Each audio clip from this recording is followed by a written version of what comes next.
தானியேல் அதிகாரம் 1. தானியேலும் அவரின் தோழர்களும். வேற்றினத்து அரசன் அவையில் தானியேல்.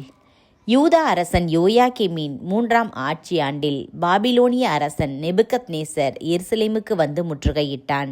தலைவராகிய ஆண்டவர் யூதா அரசனாகிய யோயாக்கீமையும் கடவுளுடைய கோவிலின் கலன்கள் சிலவற்றையும் அவனிடம் கையளித்தார்.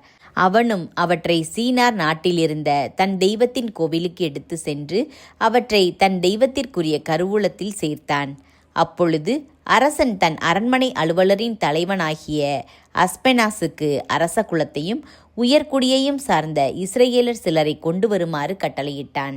அக்கட்டளைப்படி அவர்கள் உடல் ஊனமற்ற, அழகுமிக்க, எல்லா ஞானத்திலும் தேர்ச்சி பெற்ற, அறிவிலும் உணர்விலும் கல்வியிலும் சிறந்த, அரசனின் அரண்மனையில் பணியாற்றும் திறமை பெற்ற இளைஞர்களாய் இருக்க வேண்டும்.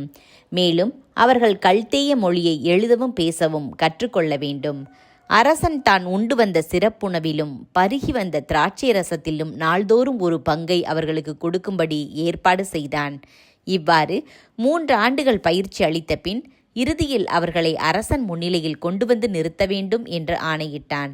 இப்படி தேர்ந்தெடுக்கப்பட்டவர்களுள் யூதா குலத்தை சார்ந்த தானியேல், அனனியா, மிசாவேல், அசரியா என்பவர்களும் இருந்தனர். அலுவலரின் தலைவன் தானியேலுக்கு பெல்தசாச்சர் என்றும், அனனியாவுக்கு சாத்ராக்கு என்றும், மிசாவேலுக்கு மேசாக்கு என்றும், அசரியாவுக்கு ஆபேத் நெகோ என்றும் மாற்று பெயரிட்டான்.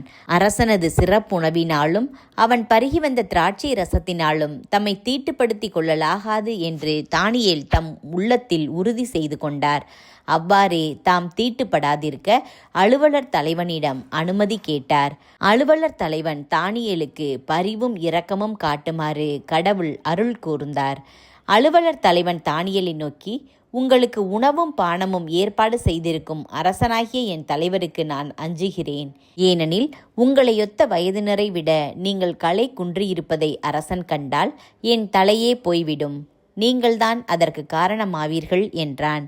தானியேல், அனனியா, மிசாவேல், அசரியா ஆகியவர்களுக்கென அலுவலர் தலைவனால் நியமிக்கப்பட்ட மேற்பார்வையாளரிடம் தானியேல் கூறியது, ஐயா, தயை கூர்ந்து 10 நாள் ஊழியர்களாகிய எங்களை சோதித்து பாரும். எங்களுக்கு உண்பதற்கு மரக்கறிகளையும் குடிப்பதற்கு தண்ணீரையும் மட்டுமே தாரும்.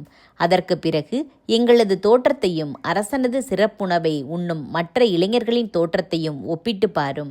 அதன்பின் உமக்கு தோன்றியபடி உம்முடைய பணியாளர்களாகிய எங்களுக்கு செய்தருளும் என்றார். அவனும் இக்காரியத்தில் அவர்களுக்கு இணங்கி அவர்களை 10 நாள் சோதித்து பார்த்தான். 10 நாள்கள் ஆயின. அரசனது சிறப்புணவை உண்டு வந்த இளைஞர்கள் அனைவரையும் விட அவர்களது தோற்றம் மிக களையுள்ளதாயும் உடற்கட்டு மிக செழுமையுள்ளதாயும் காணப்பட்டது.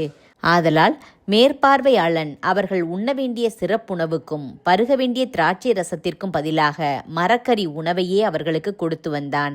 கடவுள் இந்த 4 இளைஞர்களுக்கும் அறிவையும் அனைத்து இலக்கியத்தில் தேர்ச்சியையும் ஞானத்தையும் அருளினார்.